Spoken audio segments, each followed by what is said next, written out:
નમસ્તે બાળકો, કેમ છો? મજામાં?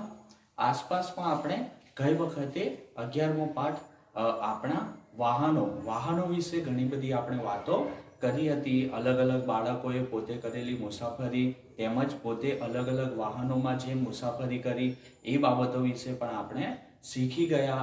કેટલાકે રેલવેમાં મુસાફરી કરી, તો કેટલાકે મેટ્રો ટ્રેનમાં, તો કેટલાકે વિમાનમાં મુસાફરી કરી હતી, તો ગામડામાં બળદગાડામાં મુસાફરી કરી હતી. આમ અલગ અલગ વાહનોમાં મુસાફરી થતી આપણે જોઈ હતી.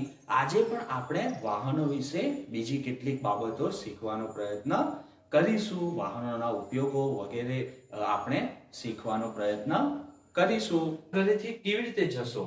હવે અહીંયા તમારે અલગ અલગ તમારે ચિહ્નો આપેલા છે કે તમારા ઘરેથી જવું હોય તો કેવી રીતે જશો. જેમ કે બજાર, પછી છે શાળા, મિત્રના ઘરે, નાનીના ઘરે, સગા સંબંધી જે પર્વત પર રહે છે, નદી કિનારે, નાનીના ઘરે, દરિયા કિનારે.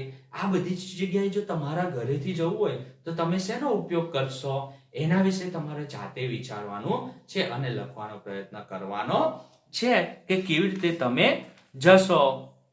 બાળકો, આપણને વાહનોની વાત આપણે સમજ્યા. તો અહીંયા ચિત્ર આપેલા છે અલગ અલગ. એ ચિત્રમાં વાહન આપેલા છે, તેની સામે આપણે તેનો ઉપયોગ લખવાનો છે. તો અલગ અલગ અહીંયા વાહનો આપ્યા છે. પહેલું વાહન છે હાથલારી. તો હાથલારીનો ઉપયોગ મોટા ભાગે શેમાં થતો હોય છે? તો ફળો શાકભાજી વેચવા માટે થતો હોય છે. મોટા ભાગે ફળો શાકભાજી વેચતા હોય હાથલારીનો ઉપયોગ કરતા હોય છે. બીજું છે, નીચે લાલ કલરની દેખાય છે, એ શું છે? તો પોસ્ટવાન છે. હવે પોસ્ટવાનનો શું ઉપયોગ થાય? તો ટપાલ હોય અથવા તો બીજા લેટર હોય અથવા તો બીજા ટપાલના જે કુરિયર હોય, સામાન હોય, એક જગ્યાએથી બીજી જગ્યાએ, એક શહેરથી બીજા શહેરે પહોંચાડવા માટે તેનો ઉપયોગ થતો હોય છે. ત્રીજું છે વ્હીલચેર. વ્હીલચેરનો ઉપયોગ શું થાય? તો આપણે આગળ શીખી ગયા છીએ કે વિકલાંગ વ્યક્તિને આવવા જવા માટે ઉપયોગ કરવામાં આવતો હોય છે. એના માટે વ્હીલચેર બનાવવામાં આવતી હોય છે. એના પછી છે ટ્રેક્ટર.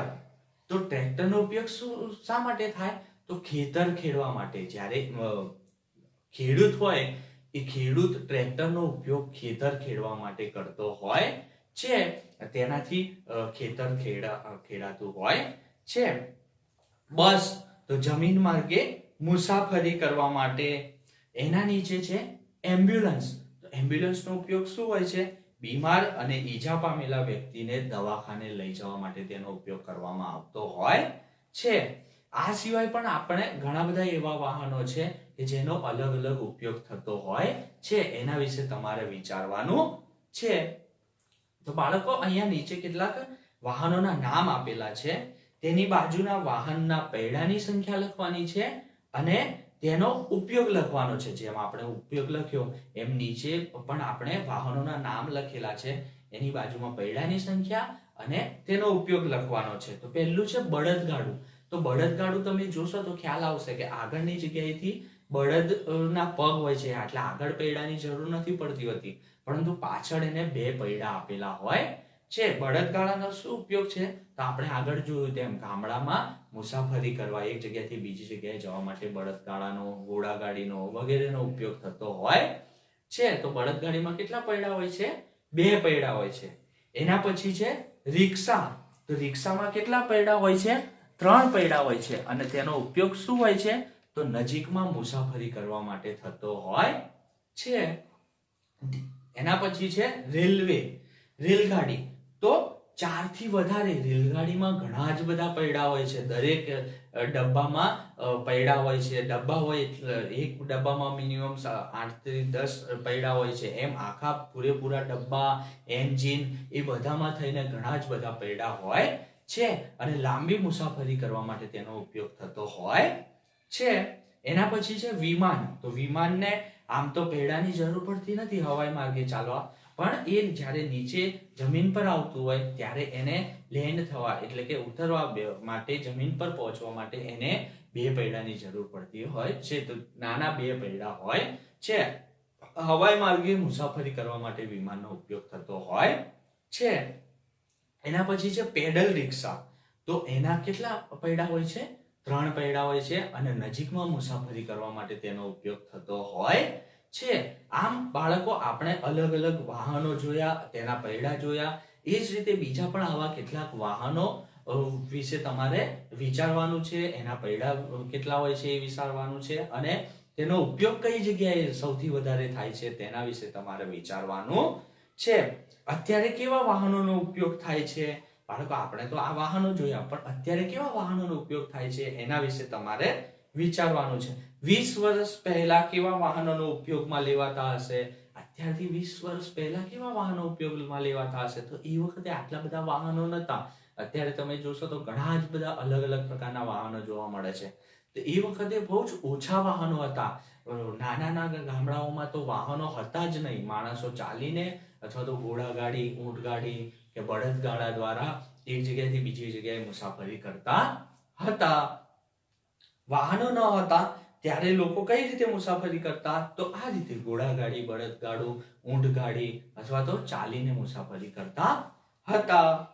નીચે આપેલા અવાજ પરથી વાહનોના નામ લખવાના છે. નીચે કેટલાક આપણને અવાજ આપેલા છે જે વાહનોના છે, એના પરથી આપણે વાહનોના નામ લખવાના છે. તમે આવા અવાજ સાંભળ્યા હશે તો તમારે વિચારવાનું છે અને નામ લખવાના છે. પહેલું છે છુક છુક છુક છુક. તો આપણે છુક છુક આગળ કવિતામાં શીખ્યા હતા. તો શું? આગગાડી. આગગાડીનો અવાજ એવો આવતો હોય છે. એના પછી છે પોમ પોમ. તો પોમ પોમ એ મોટર ગાડીનો અવાજ છે. પછી છે ઘર ઘર. તો એ બાઇકનો અવાજ છે. આમ જોવા જઈએ તો વિમાનનો પણ એવો અવાજ આવતો હોય છે. પછી છે પીપ પીપ. તો એ સ્કૂટરનો અવાજ આવતો હોય છે. પછી છે ટપ ટપ ટપ ટપ. તો એ શેનો અવાજ છે? ઘોડાગાડીનો. જ્યારે ઘોડો ચાલે ત્યારે એનો અવાજ ટપ ટપ ટપ ટપ આવતો હોય છે. એના પછી છે ટ્રેન ટ્રેન. તો એ શું છે? સાયકલ. સાયકલની જ્યારે ઘંટડી વગાડે ત્યારે એનો અવાજ ટ્રેન ટ્રેન આવતો હોય છે. આમ બાળકો અલગ અલગ વાહનોના અવાજ પણ આપણને અલગ અલગ જોવા મળતા હોય છે. દરેક વાહનનો અલગ અવાજ હોય છે અને અવાજથી આપણે વાહનને ઓળખી જતા હોઈએ છીએ. બાળકો આવું જ નીચે એક ચિત્ર આપ્યું છે. એ ચિત્ર જોવાનું છે અને તેના આધારે કેટલાક સવાલના જવાબ આપ્યા છે એ તમારે લખવાના છે. તો ચિત્ર જુઓ તો તમને ખબર પડશે ચિત્રમાં શું જોઈ શકાય છે. જો ચિત્રમાં આપણને ચિત્રો જોવાય છે. એમ્બ્યુલન્સ છે, પોલીસની વાન છે અને ક્યાંક આગ લાગેલી આપણને જોવા મળે છે, બંબો જોવા મળે છે. આવું ચિત્ર જોવા મળે છે. તમે કયા કયા વાહનો જોઈ શકો છો? તો એ બાળકો તમારે ચિત્ર જોવાનું છે અને ચિત્રમાં કયા કયા વાહનો જોવા મળે છે એના વિશે તમારે લખવાનું છે. પોલીસની ગાડી છે, એમ્બ્યુલન્સ છે અને લાઈ બંબો પણ આપણને વાહન જોવા મળતું હોય છે. એના પછી નીચે છે આ બધા વાહનો કેવા કામ માટે વપરાય છે? તો આ બધા વાહનો કેવા કામ માટે વપરાય છે? તો સુરક્ષા માટે અથવા તો ઇમરજન્સીમાં જ્યારે જરૂર પડે ત્યારે આવા વાહનોનો ઉપયોગ થતો હોય છે. જેમ કે પોલીસ વાન, એમ્બ્યુલન્સ, બરાબર. આવી પછી આપણે કહીએ છીએ પાણી લાગ્યું હોય ત્યારે લાઈ બંબો વગેરે, અગ્નિશામક જ્યાં આગ બુઝાવવા માટે કામ લાગે, એવા બધા વાહનો આપણને ઇમરજન્સી માટે અથવા તો સુરક્ષા માટે, સલામતી માટે વપરાતા હોય છે. તો આમ અલગ અલગ વાહનોનો ઉપયોગ આપણને અલગ અલગ રીતે થતો આપણને જોવા મળતો હોય છે.